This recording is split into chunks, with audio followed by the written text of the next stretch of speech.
Coba aja perhatikan, jarang sekali mengkaji tentang bab jihad, bab munakahah, bab muamalah, bab jinayah, bab musyarakah. Itu musyarakah yang kelima. Musyarakah itu hukum pergaulan. Hukum pergaulan ada bergaul dengan yang berbeda jenis, kemudian dengan non muslim, itu diatur, ditata, diposisikan oleh Islam. Tujuan daripada hukum ini adalah melahirkan dua nilai, kemaslahatan dan kemanfaatan. Contoh, Islam melindungi hak orang lain. Dalam hukum Islam terkait soal muamalah, misalkan si A meminjam kepada si B, meminjam uang misalkan begitu ya. Di situ terikat janji, saya pinjam uang 500.000, insya Allah tanggal 5 saya kembalikan. Nah itu tanggal 4 itu dia sudah mempersiapkan diri untuk menyelesaikan kewajibannya. Hak bagi si peminjam itu menerima kembali, wajib bagi yang meminjam mengembalikan. Apabila dia keluar daripada perjanjian, misalkan begini, ada limit waktu, limit waktunya tanggal 5 jam 5 sore, itu limit waktu. Lewat jam 5, 1 jam, 2 jam, 3 jam, harus dibangun kembali kesepakatan kedua. Sifat hukumnya kompromi. Sifat hukumnya kompromi. Jika tidak, maka si peminjam ini jatuhnya dosa. Ya banyaklah, misalkan kredit begitu ya, jatuh temponya itu tanggal 10. Tanggal 10 itu Pak harus segera dibayar. Tapi katanya nggak apa-apa, nggak dibayar, bahkan lewat 1 bulan, kan ada denda. Denda itu punishment, bukan sifat hukum halal, bukan, gitu ya. Itu adalah punishment karena melebihi jatuh tempo, maka ada denda, begitu ya, ada denda. Nah kita ini harus menyampaikan islah namanya. Islah itu pernyataan dengan kata misalkan begini, mohon maaf saya belum bisa membayar, baik itu minta tempo atau memang memberikan pernyataan lain, gitu ya, sehingga melebihi waktu batas tempo ini tidak menyebabkan dosa bagi si peminjam. Kemudian dalam transaksi, ini sifat hukum muamalah dalam transaksi. Jangan salah bahwa jual beli itu ibadah. Tidaklah dua orang bertransaksi dan tidak terjadi saling menipu gurur. Yang kedua adalah sama-sama meridhoi. Misalkan begini, menjual pakaian. Pakaian ini harganya 100.000. Nah, kata si penjual, dia dapat untung dari 100.000 itu, cuma tidak disebutkan untungnya. Yang pembeli, ya saya berani 100.000. Transaksi keduanya di situ, menjual dan membeli. Tidaklah dua orang yang bertransaksi dan tanpa kebohongan saling meridhoi, kecuali di situ saat bertransaksi Allah melimpahkan keberkahan. Allah itu melimpahkan keberkahan. Coba kalau dikaji bab muamalah oleh orang ahli bisnis atau jualan atau dagang begitu ya, kan suka kita melihat misalkan ke pasar itu yang dagang awalnya dia memberikan suatu respon yang baik begitu ya. Nah si pembeli juga ada hak karena pembeli ini seperti raja begitu, dibongkar tuh barang itu gitu ya, dibongkar baju pakaian. Ujung-ujungnya nggak jadi karena nggak cocok, kemudian pergi. Si penjual ini karena nggak jadi, kata pembeli, Pak maaf ya nggak jadi, Bu maaf ya nggak jadi. Itu perannya jadi berubah, jadi beda. Bisa marah, kesal, jengkel begitu ya. Baru saja tadi dirapiin, datang lagi pembeli nggak jadi. Padahal bagi si penjual ini terlepas membeli ataupun tidak itu orang datang nawar kemudian membuka dan pergi sudah mendapatkan nilai ibadah bagi dirinya. Itu penjual itu sudah mendapatkan nilai ibadah. Maka dia kalau berpikir atau orientasi kepada ibadah tidak kesal, tidak jengkel, tidak marah, karena sih dapat poin nilai ibadah. Ini sifat hukum kepada manusia ini hubungannya sifatnya kompromi. Jadi harus diselesaikan, diislamkan. Sifat hukum kepada Allah jauh lebih ringan. Sifatnya toleransi. Contoh, orang yang tidak kuat puasa sebab di perjalanan boleh berbuka walaupun dibayar di hari yang lain. Kemudian apabila memang dia mutlak tidak kuat berpuasa karena sebab sakit, diganti dengan membayar fidyah yang setara dengan nilai kebutuhan kita di hari itu, kebutuhannya di hari itu. Ini adalah sifatnya kompromi. Sholat misalkan di perjalanan begitu darurat, misalkan macet dari Jakarta, kan banyak kasus Pak. Dia tuh dalam ilmu fikih, macet Jakarta Tangerang tidak memenuhi persyaratan untuk jamaah qashar, tidak sah jamaah qashar. Misalkan berangkat dari sana jam 4, ternyata maghrib itu masih di Karangtengah dan macet total. Sampai rumah itu pas azan isya, tidak bisa keluar dalam posisi macet, gitu ya. Dan sifatnya memang macet itu tidak menentu. Misalkan begitu, itu sholat bukan berlaku jamaah, tapi itu sholat adalah qadha. Jatuhnya sholat itu qadha. Tapi juga tidak diniatkan. Ini macet, tenang aja, nanti diqadha di rumah. Tidak sah juga. Nah inilah sifat, karena memang tidak ada qadha dalam sholat. Dalam kondisi darurat sama sekali tidak bisa sholat dan tidak bisa dijamah, tidak memenuhi persyaratan, maka jatuhnya itu adalah qadha. Lihat dalam niat sholat. Dalam niat sholat, misalkan niat itu dilafazkan dalam bahasa Arab, sholli fardhul maghribi adaan lillahi ta'ala. Ada kalimat adaan. Adaan itu sesuai waktu Pak. Lawan daripada adaan qadhaan. Lawan dari adaan itu qadhaan. Berarti melaksanakan sholat di luar waktunya. Misalkan maghrib ketinggalan karena sebab macet dan tidak bisa mengerjakan sholat, waktunya habis sampai di rumah isya. Setelah sholat isya kemudian sholat maghrib, niatnya sholli fardhu maghribi qadhaan lillahi ta'ala. Jatuhnya bukan jam. Kenapa Ustaz tidak bisa jam? Karena belum ada ijtihad dari ulama melaksanakan jamak atau qashar karena sebab macet, belum ada. Kecuali ibadah haji. Kalau ibadah haji, jarak Mekah sama Arafah itu termasuk di Mina, Arafah Mina, itu kan hanya 23 km. Tidak memenuhi persyaratan secara jarak. Cuman ini fatwanya kepada apa? Situasi. Kondisi yang sangat krusial, kondisi yang sangat melelahkan, kondisi yang sangat berat, maka sholat berlaku jamaah dan qashar. Bukan dalam safar ini, tapi lebih kepada soalnya sudah mungkin di Mekah, sudah mungkin, sudah termasuk mungkin, maka niatnya juga dari maktab, gitu ya. Jadi pertimbangan hukum fikih terhadap jamaah qashar ketika haji adalah situasi, dan itu harus diijtihadkan, disepakati, diijtihadkan berdasarkan pertimbangan hukum dan merujuk kepada hukum yang ada. Kemudian ditetapkan bahwa jamaah qashar ketika Arafah Mina sah. Beda dengan kasus kita. Ini sifat hukum. Jadi sifat hukum Allah sifatnya adalah toleransi, sifat hukum di antara kita sifatnya kompromi. Gitu ya, kompromi. Nah ini 3 pokok. Kemudian yang berkaitan dengan yang ketiga adalah ihsan. Ihsan itu jati diri atau akhlak ya.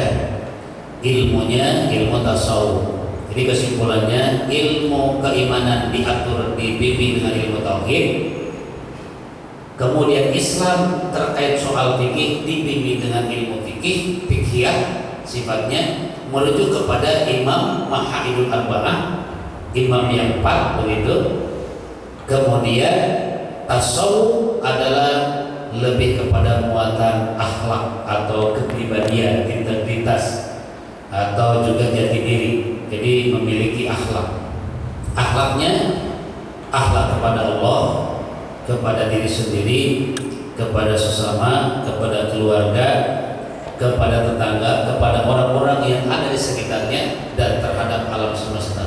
Jadi akhlak itu paparannya atau dimensinya, sasarannya, hubungannya akhlak kepada Allah, akhlak kepada diri sendiri. Contoh kepada Allah itu misalkan sholat. Sholat itu sepanjang menutupi aurat, kalau laki-laki begitu ya, di atas pusat, di bawah lutut, itu sah sholat. Bagaimana misalkan dia menganggap sah terhadap satu ibadah secara akhlak, secara etika, cukup memakai kaos, misalkan kaos olahraga begitu ya, celana olahraga, sebenarnya sah, cuma secara akhlak kurang bagus. Karena dalam Al-Quran Allah menyatakan, "Khudhu zinatakum inda kulli masjidin." Pakailah pakaian yang terbaik ketika engkau akan melaksanakan sholat. Jadi ada attitude-nya, ada etikanya. Itu kepada Allah. Contoh, kepada diri sendiri, bahwa kita itu memberikan kehormatan kepada diri sendiri. Sampai-sampai Rasul mensunahkan, misalkan memakai wewangian. Jadi ternyata aroma yang keluar dari kita memberikan kenyamanan kepada orang lain, jadi terhormat. Misalkan ke masjid begitu ya, atau kemana, ke pasar. Ini golongan warok, orang yang sangat sederhana, sehingga sendalnya itu sebelah warna biru, sebelah warna putih gitu misalkan gitu. Tapi sekarang sudah model kali ya Pak ya, sudah tren. Jadi begitu tuh trennya, sendal itu ini sebelah tinggi, sebelah misalkan pendek begitu ya. Itu meruntuhkan kehormatan diri, makruh tahrim, itu tidak boleh. Jika menganggap oh ini sedek gitu ya, atau apa gitu ya, orang itu stres, jadi kan ada sebutan kepada kita. Akhirnya Islam itu memuliakan dirinya, melarang begitu ya, melarang. Ternyata dengan tampilan kemudian sesuai, ada keserasian dan dirinya menjadi terhormat, menjadi ibadah bagi dirinya. Jadi kita mempersiapkan kelengkapan diri begitu sehingga terhormat, itu jadi ibadah. Pakai sandal jadi ibadah, pakai kaos kaki jadi ibadah, pakai sepatu jadi ibadah. Itu. Jadi melengkapi kita. Itu adalah akhlak kepada diri sendiri, akhlak kepada keluarga, hubungannya suami istri, orang tua kepada anak, ditata ada. Itu adalah etika gitu ya, akhlak. Kepada sesama, kepada tetangga, kemudian orang-orang yang ada sekitar kita di perjalanan, semua itu bermakna kebaikan. Semua itu bermakna kebaikan. Jadi ternyata kita melengkapi akhlak menjadi akhlak yang baik, menjadi nilai ibadah. Akhirnya kesimpulannya apa? Ibadah, ibadah, ibadah. Kalau sudah ibadah, pahala, pahala, pahala. Seperti itu.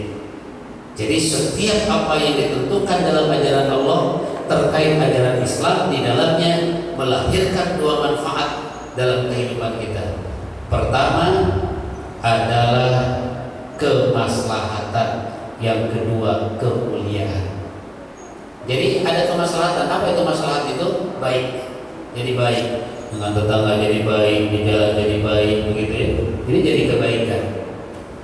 Sampai-sampai dalam satu kisah, karena ini hal penting, Allah melalui malaikat Jibril datang kepada Rasulullah. Ini di dalam hadis Riyadhus Shalihin, cara mendidik, cara Allah memberikan pembelajaran terhadap sesuatu yang penting kepada manusia lewat Rasulnya. Suatu ketika pada saat itu sahabat sedang berkumpul dengan Rasulullah. Mungkin seperti inilah kira-kira begitu ya. sahabat berkumpul, kemudian di tengah-tengahnya Rasulullah itu menyampaikan pembelajaran tentang Islam. Tidak tahu dari mana itu asalnya, ada seseorang yang datang. Kalau bahasa hadisnya itu Zata yawmin istola alaina rajulun syadidun bayanis siyah. Mungkin ini sudah pernah dijelaskan, disampaikan di sini. Tiba-tiba ada seorang laki-laki datang memakai baju putih dengan rambut yang hitam legam. Sosok laki-laki ini cukup tegal dan asing bagi para sahabat. Dari mana, siapa, tiba-tiba datang. Begitu datang, ternyata hatta jalasa ila Nabi sallallahu alaihi wasallam fasadda rukbatayhi ila rukbatayhi wa wada'a kaffayhi ala fakhidayhi. Datang di tengah-tengah kumpulan para sahabat di depan Rasulullah, berhadapan, dan lutut orang laki-laki ini dengan Rasulullah itu menyatu sambil ditempelkan tangannya ke pangkuan Rasulullah. Jadi datang, kemudian duduk, ditempelkan dan bertanya, wahai Muhammad, ajari aku tentang iman, Islam, dan ihsan. Kata laki-laki itu, apa jawaban Rasulullah? Engkau lebih tahu daripada aku, tapi tetap ajari aku tentang Islam. Akhirnya Rasulullah menjelaskan, pertama iman, kedua Islam. Nah itu, setelah Rasul menjelaskan, laki-laki ini begini, benar kau Muhammad, bukan begini, oh begitu ya, tidak, tapi benar kau Muhammad. Ini hal penting. Kenapa sekali lagi demikian? Karena menyangkut hal yang penting. Nah, hal yang penting itu sekarang sifatnya umum, pengajian, kajian, sifatnya umum, tidak sistematis, sehingga tidak ada poin-poin khusus yang dipahami oleh kita menjadi sebuah prinsip pengetahuan. Dan disitulah menjadi rel bagi kita melangkah, kemudian mengambil keputusan berdasarkan ilmu itu sendiri, tertata sedemikian rapi begitu berdasarkan kaidahnya. Itu sudah dicontohkan padahal waktu itu oleh malaikat Jibril, dan itu utusan dari Allah. Penegasan terhadap isi daripada ajaran itu sendiri. Iman itu bagaimana, Islam bagaimana, ihsan bagaimana. Itu dijelaskan di situ. Akhirnya sahabat menyimpulkan, inilah isi daripada ajaran dinul Islam. Setelah itu menjelaskan, kemudian sebenarnya banyak yang dipertanyakan oleh laki-laki tersebut. Lalu kemudian bertanya lagi. Qala, laki-laki ini bertanya, Pak Ahmirni, coba ceritakan kepadaku, ajarkan kepadaku anil ihsan. Apa itu ihsan? Qala, Rasulullah bersabda, masma'u anha bi'alama minas sa'ili. Kata Rasulullah, engkau jauh lebih tahu, jelaskan wahai Muhammad, apa itu ihsan? Anta'budallah, apabila engkau beribadah kepada Allah, ka'annaka, seakan-akan engkau taruh melihat Allah. Fa'ilam, maka apabila takun taruh engkau adanya melihat Allah, fa'innahu, yakini saja bahwa Allah yaraka, melihat engkau. Ihsan. Ihsan ini adalah puncaknya daripada jati diri Islam. Seseorang meyakini Islam, menerima Islam, menjalankan Islam dilihat dari ihsan. Ciri ihsannya seseorang itu, kemuliaan seseorang itu dilihat dari dasar keikhlasan. Jadi bahasanya adalah bahasa ikhlas. Jadi ketulusan. Dalam bahasa motivasi begini, berpikir positif, berbuat dengan sebaik-baiknya, niscaya hati itu jadi lapang, jadi senang, jadi tenang. Jadi berpikir positif, yang ada itu positif aja. Jadi melakukan sesuatu hal itu, lalu kemudian melakukan sesuatu dengan sebaik-baiknya. Ini cerminan daripada keikhlasan. Jadi puncaknya ihsan itu, akhlak seorang muslim adalah keikhlasan. Lihat di dalam surah An-Nisa ayat 125, wa man ahsanu dinan mimman aslama wajhahu lillah. Sebenarnya siapa yang paling baik agamanya di antara kalian selain daripada orang yang sudah memurnikan hati, berpasrah sepasrah-pasrahnya kepada Allah, mengikhlaskan apa yang dia perbuat dari kebaikan itu semata-mata mengharapkan keridhaan Allah. Wa muhsinun, dan dia terus melakukan kebaikan meskipun itu mengecewakan. Contoh seperti membantu orang. Ini orang pada saat dia datang minta bantuan kepada kita, ya Allah luar biasa itu Pak, bahasanya, caranya. Setelah dibantu, kemudian dia lupa diri begitu. Karena ada yang sudah dibantu tapi tidak tahu diri begitu ya. Akhirnya jadi kapok berbuat sesuatu. Nah kalau orang ikhlas itu tidak pernah menyesali, kecewa dengan masalah itu. Wa huwa muhsinun wa taba'a millata Ibrahim hanifah. Konsepnya apa? Mengikuti cara daripada Nabi Ibrahim. Akhirnya kanjeng Nabi Ibrahim karena orang yang paling tulus, paling ikhlas dan baik sangka kepada Allah, dengan perintah yang berat sekalipun dan sulit beliau melakukannya, tapi tetap baik sangka. Baik sangkanya bagaimana? Tidak mungkin Allah memerintah saya, menyuruh saya kecuali Allah sudah menjanjikan buat saya. Walaupun belum tahu itu apa yang dijanjikan oleh Allah oleh kanjeng Nabi Ibrahim. Bisa dibayangkan Pak. Pertama dengan apa? Meninggalkan kehidupan Palestina menuju ke Mekah Al-Mukarramah. Tidak ada apa-apa di situ, air pun juga tidak ada, perjalanan jauh, berat perjalanannya. Tapi yang ada dalam benak kanjeng Nabi Ibrahim ini perintah Allah. Yakin setiap perintah Allah dijamin di dalamnya. Itu baik sangkanya beliau. Ternyata betul ada pertolongan Allah. Yang kedua, ketika putranya di Nabi kehadiran sudah dewasa, sudah mengerti segala sesuatu, datang perintah sembelih wahai Ibrahim. Dilaksanakan karena yakin kepada Allah, yakin bahwa perintah Allah akan mendatangkan nilai manfaat dan kebahagiaan bagi dirinya. Wa muhsinun. Akhirnya karena kanjeng Nabi Ibrahim itu sebaik-baiknya hamba yang paling ikhlas kepada Allah, wa takhadallahu Ibrahim khalila. Allah memposisikan Ibrahim sebagai kekasihnya. Jadi ini capaian ini Pak.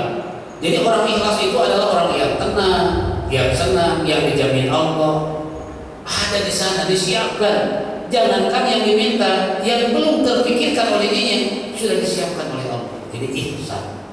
Ini penegasan. Jadi puncaknya begitu selesai nanya iman, Islam, yang ketiga. Sekarang wahai Muhammad, coba jelaskan ihsan itu apa?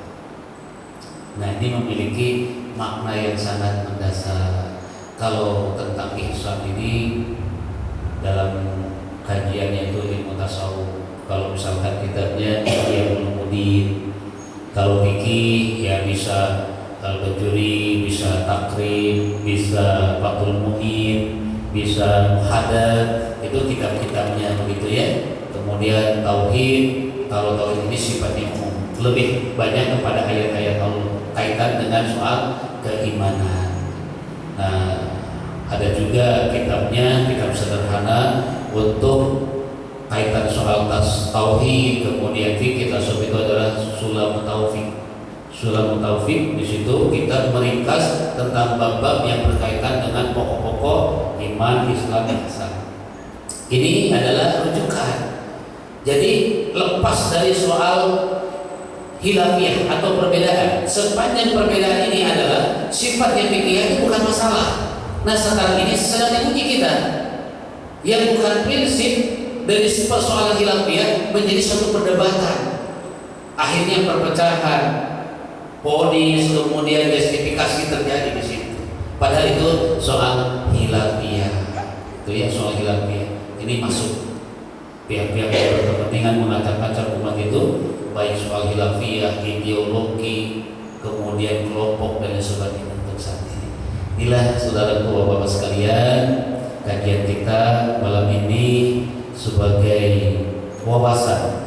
Jadi belum fokus kepada suatu pembahasan begitu ya, tapi mencoba untuk melihat fenomena yang ada, pesan ulama kepada kita, ciptakan jalinan ukhuwah saat ini, lepaskan perbedaan. Itu ada dasar pesan dari ulama. Apa itu? Bersatu dalam akidah, bersama dalam ibadah, toleransi dalam perbedaan. Sekali lagi, ini adalah pesan ulama ya. Bersatu dalam akidah, bersama dalam ibadah. Bersama dalam ibadah itu seperti apa? Contoh, ada qunut, ada tidak. Ada wirid zahar, ada wirid jama'i, ada wirid munfaridi. Wirid jama'i itu dipimpin oleh imam, begitu ya. Wirid jama'i. Ada wirid munfaridi, wirid masing-masing. Tapi bersama, ibadah itu bersama dalam ukhuwah, dalam kepentingan yang sama, dalam kekuatannya, begitu ya, dalam kekuatan. Akidah itu pasti bersatu akidah karena tidak ada perbedaan dari sejak zaman Nabi Adam hingga Rasulullah dan sampai saat ini mengenai soal akidah. Kalaupun ada akidah yang menyimpang, ya itulah salah satu kesesatan, begitu ya. Kalau tidak kufur, ya murtad. Itu misalkan mengaku Nabi selain Rasulullah, ada Nabi lagi, kemudian ada Al-Quran selain daripada Al-Quran ini, itu sudah ideologi juga, begitu ya, sudah kesesatan, bisa kufur ya, atau bisa murtad. Ya. Ada sisa pertanyaan tadi? Ada 5 menit lagi ya. Silakan Bapak yang mau menambahkan atau mau menyampaikan. Silakan Bapak.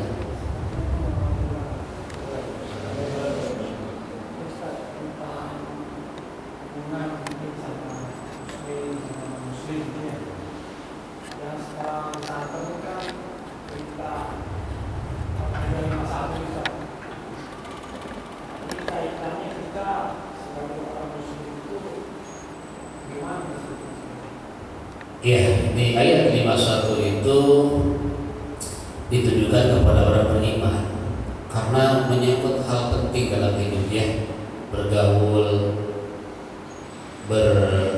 bekerja sama, apalagi posisi dalam hal kepemimpinan, misalkan begitu. Ada porsi-porsi tertentu. Pendamping hidup berarti pasangan hidup, suami istri. Itu sama itu ya, suami istri. Kemudian bekerja sama seperti dalam bisnis, begitu ya. Dalam bisnis itu diatur di situ. Mengenai Al-Maidah ayat 51 itu adalah memposisikan non muslim itu sebagai orang yang khusus, sebagai teman kepercayaan yang berkaitan dengan rahasia kita. Yang kedua, pendamping hidup. Ini lebih ekstrim lagi, pendamping hidup. Kemudian posisi lebih tinggi lagi sebagai pemimpin. Contoh, orang yang sangat dipercaya oleh kita, menyangkut kelemahan kita, berarti harus diberikan kepercayaan itu kepada orang yang jelas-jelas amanah, iman kepada Allah, takut kepada Allah, sehingga akan menjaga rahasia kelemahannya. Yang kedua, pendamping hidup, apalagi menyangkut ibadah. Jadi posisi suami istri ini dikaitkan kepada syariat Islam karena menyangkut ibadah, bahkan separnya syariat agama dalam pernikahan. Kemudian kepemimpinan ini adalah kekuasaan menentukan hajat hidup, berkaitan dengan kepentingan ibadah, kepentingan segala macam di situ ya. Nah, jadi surah Al-Maidah ayat 51 itu memposisikan umat dalam porsi yang sangat khusus. Jadi tidak atau dilarang posisi atau hal yang khusus ini ditempati oleh non muslim. Ayat 51 ya. Baik teman kepercayaan disebut teman setia, pendamping hidup, apalagi posisi sebagai pemimpin. Arti daripada aulia di dalam surah Al-Maidah 51 diambil dari asal akar kata aulia, yaitu waliun. Waliun itu kekasih atau teman setia. Jadi kalau mengartikan surah Al-Maidah teman setia juga benar. Kemudian memposisikan arti pemimpin dari mufrad menjadi jamak, dari waliun menjadi aulia, jamak taksir, gitu ya. Kenapa di sini diartikan pemimpin? Karena posisi adalah lebih tinggi daripada teman setia. Teman setia saja sudah tidak boleh apalagi posisi pemimpin. Jadi kesimpulan ayat tersebut. Lalu bagaimana kerjasama dengan kita non muslim ini? Diatur di dalam syariat agama, begitu ya. Sepanjang non muslim ini tidak melakukan 3 hal di dalam surah Al-Anfal. Wa in yakuru bika ladina kafaru liyusbituka aw yaqtuluka aw yukhriju. Yang pertama, liyusbitu. Apa itu liyusbitu? Itu menghina, menyepelekan, kemudian melakukan tipu daya. Itu ya, melakukan tipu daya, meremehkan, merendahkan. Yang ada hubungannya dengan soal akidah.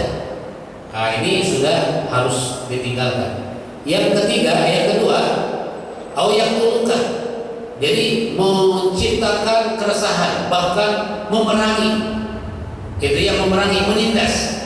Dan yang ketiga, au yukhriju, mengusir kita, mengeluarkan kita, mengambil hak kita. Ini ya, ini sudah harbi ini, sudah harbi. Kan kafir, dimi, kafir itu terbagi 2, ada dimi, ada harbi. Kalau harbi yang 3 tadi ya, mengintimidasi, merendahkan, menghinakan, menyepelekan, itu, kemudian membuat keresahan, memerangi, mengusir, merampas hak. Kalau dimi itu menghargai tatanan kaidah Islam. Jadi tahu dia ini adalah hak umat Islam, hak orang Islam, dia jaga, dia pelihara. Ada hubungan baik. Nah ini harbi Pak. Ini Rasulullah mengatakan apabila menyakiti mereka adalah dosa besar, zalim terhadap mereka. Jadi ada hak bagi mereka mendapatkan perlindungan. Jadi dia tahu ini hak orang Islam, dia tidak menyentuh koridor itu, begitu ya. Jadi ini ada toleransinya, toleransi yang mengikat kepada ketentuan syariat Islam. Oh ini hak umat Islam gitu ya, dipenuhi, dihargai gitu. Kalau sudah masuk ke dalamnya, mengatur, apalagi mengacak-acak, ini sudah harbi, sudah musuh, begitu ya, sudah musuh. Dan ada nilai jihad di dalam. Itu Pak. Itu ya terkait surah Al-Maidah ayat 51. Dan ini dibuat daripada konteks sudut pandang politik. Ini adalah murni kaidah Islam yang berkaitan dengan keimanan, setidak-tidaknya dosa. Kalau dipaksakan, setidak-tidaknya dosa. Maka disebutnya juga Innallaha la yahdi qaumaz zalimin. Allah tidak akan memberikan petunjuk kepada orang yang zalim. Artinya memaksakan diri. Kalau sudah tahu bahwa ini orang non-muslim dan ternyata jelas dia memusuhi Islam, merendahkan Islam, menyepelekan Islam, tetap dia jadikan sebagai fakta di dalam dirinya itu, bagi dirinya itu sudah zalim. Allah tidak akan memberikan hidayah kepada kita. Alhamdulillah. Itu saja penjelasan Pak ya. Kesimpulannya adalah media majelis taklim ini hajat bagi kita, kebutuhan bagi kita untuk menguatkan ilmu, meningkatkan kualitas ibadah, lebih-lebih menguatkan keimanan. Mudah-mudahan kita berdoa kepada Allah, diri, keluarga, dan lingkungan tempat kita di mana berada, baik di tempat di kantor, bekerja dan sebagainya, kita selalu dalam lindungan Allah dari orang-orang yang berniat merusak, menghancurkan, mengambil hak-hak kita. Apa itu doanya? Anjuran ulama, hasbunallah wa ni'mal wakil, ni'mal maula wa ni'man nasir. Cukup Allah yang akan menjadi pelindung kita dan sebaik-baiknya penolong kita. Mari berdoa. Amin ya Allah, dia menjibah kita. Bismillahirrahmanirrahim. Alhamdulillahirabbil alamin. Allahumma shalli wa sallim wa barik ala sayyidina Muhammadin wa ala alihi washabihi ajmain. Ya Allah, dengan segala keberkahan meliputi kami, baik adanya kami, diri, keluarga, kehidupan, senantiasa mengaruniakan kepada kami kesehatan yang berkesinambungan, rezeki yang luas, lebih-lebih ilmu yang bermanfaat, yang akan menunjukkan keimanan kami, menyempurnakan ibadah pengabdian kami. Ya Rabbi Arhamar Rahimin, tantangan, hambatan, ujian saat ini begitu besar. Selamatkan ya Rabb diri kami, keluarga, anak dan keturunan, kehidupan kami, bangsa ini, umat ini dari kaum kufar, musuh-musuh Islam yang berniat menghancurkan Islam. Ya Allah, hanya Engkau lah penolong sebaik-baiknya penolong. Rabbana